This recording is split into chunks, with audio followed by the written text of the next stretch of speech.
joining me today. I'd like to share with you my recipe for a gluten-free carrot cake. I'm not typically a gluten-free baker, but every now and then you'll get that request for one, and I think carrot cake is one of the easiest ones to start with.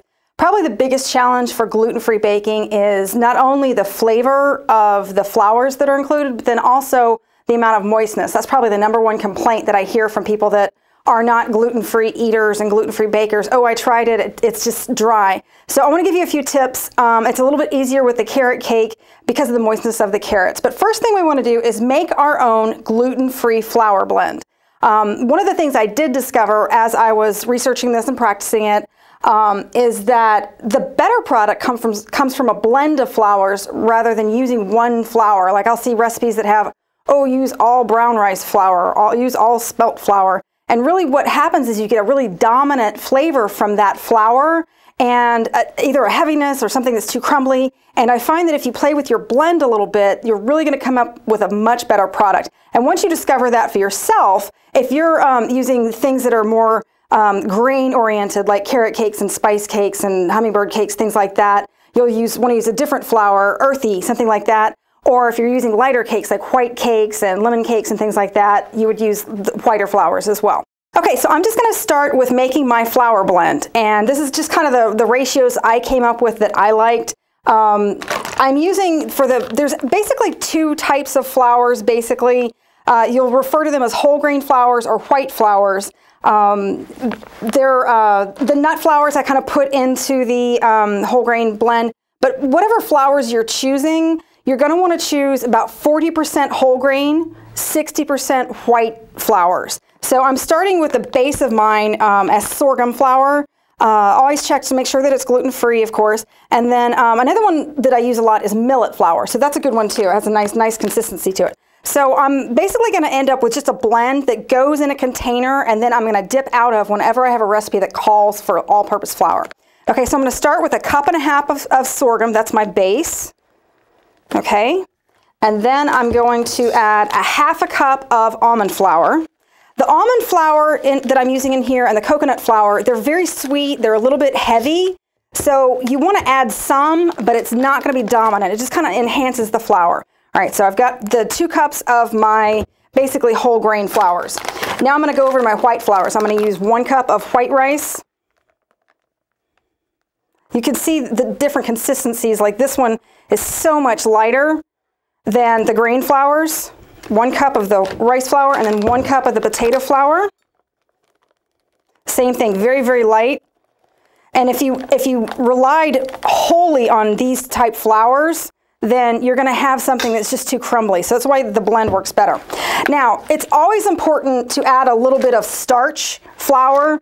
Cornstarch goes in there a lot. The tapioca flour is a good one. Again, I kind of make it a smaller ratio. So I'm just going to do 1/2 cup of the tapioca flour. And then 1/2 cup of coconut flour. Again, this is another kind of sweet, heavy flour. So I don't want to use too much of that. All right, so I've got basically 5 cups total of all of my different flours in here. And I'm just going to blend this together. And then you can store it just in it like a Rubbermaid container or a bag in your pantry. Just mark it gluten-free flour mix. You can put your name on it. Try out different ratios of things. You won't know until you bake it if it's going to be something that's too heavy or too crumbly. There's a huge learning curve on the gluten-free baking, but give it a try.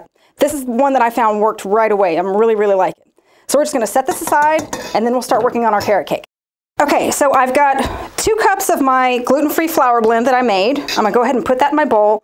I'm just mixing this by hand, and I would suggest you do that with this type of a batter. It tends to work a little bit better. We're going to go ahead and add basically all our dry ingredients together. So I've got 1 cup of white sugar and 1 cup of brown sugar. Again, with the moistness factor often lacking in gluten-free cakes, brown sugar adds moisture. So that's always a good thing to add when you can. And that is just loosely packed. It's not tightly packed. All right, so over here I've got a teaspoon of salt and 2 teaspoons of baking soda. I'm just going to go ahead and put that in. And I've got 2 teaspoons of cinnamon. I'm just going to go ahead and blend those together. And you just want to work the lumps out with the brown sugar. Won't take too long because once you add your wet ingredients, it's a little bit easier to get smooth. Okay, and what I want to do here, I have gums. Let me explain about these gums. This is really important in gluten-free baking. I've got guar gum and xanthan gum. These are basically gums that are going to replace the gluten factor that you took out of using like a regular wheat flour. What these do, it's a binding mechanism that's really going to help all the ingredients in the cake come together, so that way you don't have the crumbly cake. It adds a little bit of lightness too. They work well together. Typically, you'll use these in things that are cold, like a salad dressing to bind it so it doesn't separate. Maybe something like ice creams to make them a little bit thicker. But what I want to do first is I have a cup and a half of vegetable oil. I'm not going to pour these gums right into the dry ingredients. I want to mix them into the vegetable oil first. You can use an immersion blender if you find that it's not blending well, or just pop it in your blender as well. I find that if I stir this for like a half a minute, it comes together really nicely. Okay, so that was just stirring for about a half a minute, and I got that all blended together. I'm just going to go ahead and pour this right on top of the dry ingredients. And let me warn you, you'll see as I stir this together that it's really going to look more like a bread dough almost, or a cookie dough, than a cake batter. Don't let that throw you. It bakes up really, really nicely. All right, so I've got 4 eggs. I beat them ahead of time. I'm just going to go ahead and pour those in. And then I'm going to add a teaspoon of vanilla extract. The Silver Cloud that we sell here at SweetWise is gluten-free, so always make sure that all your ingredients are gluten-free. So we're going to add about a teaspoon of vanilla. And then just go ahead and combine all these. So as soon as I get all these ingredients combined, that's when I'll stir in my carrots and my pecans. I have 3 cups of carrots, and they're shredded. That's going to add some nice moisture. And I have about a cup of chopped pecans. I kind of like a large chop on those. If it's going to be in the cake, I want to taste it. I know that sometimes when people have allergies to gluten, then they also have allergies to nuts. So of course, it's an option to leave that out if that's the case. All right, so just making sure that all the ingredients are incorporated. If you see, like I see a brown sugar lump, I'm just going to knock that out real quick. Not over mixing, making sure I get down to the bottom. Make sure all those dry ingredients are incorporated. Okay, we're good. And I'm going to add my 3 cups of shredded carrots and my cup of pecans.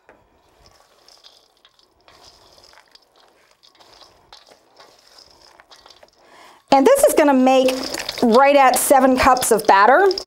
And if you want to look at our recipe section, where you'll find this recipe as well, you'll also find kind of a recipe that I label how much batter do I put in my pans. So if you're making a wedding cake with this, or a birthday cake, and you need a specific size of pan to bake, of course, then you would calculate from the 7 cups of batter that this recipe makes and multiply that for however many cups of batter that you're going to need in that size pan.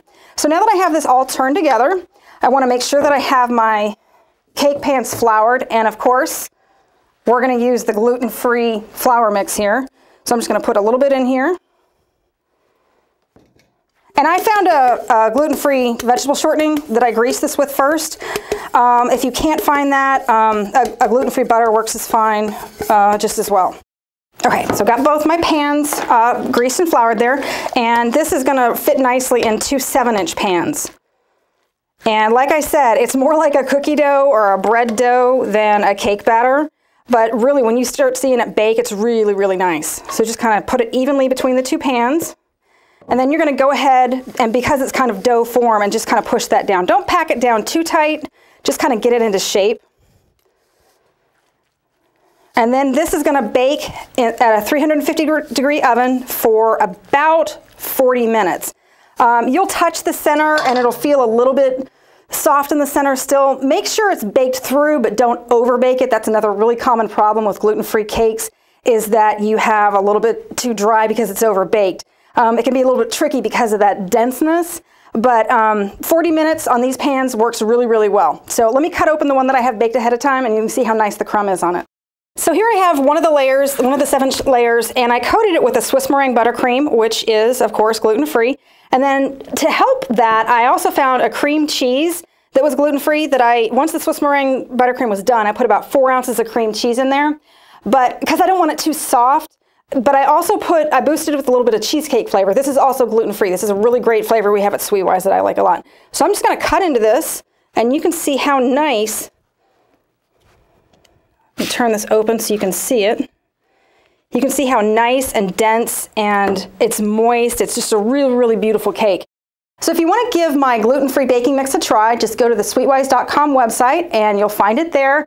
And if the carrot cake recipe is also there. I hope you'll give it a try. Don't be intimidated by gluten-free baking. It's a little bit of knowledge goes a long way. And as long as you have the right products for it, you're really going to have a nice light product in the end. Thanks for watching. Have fun with it.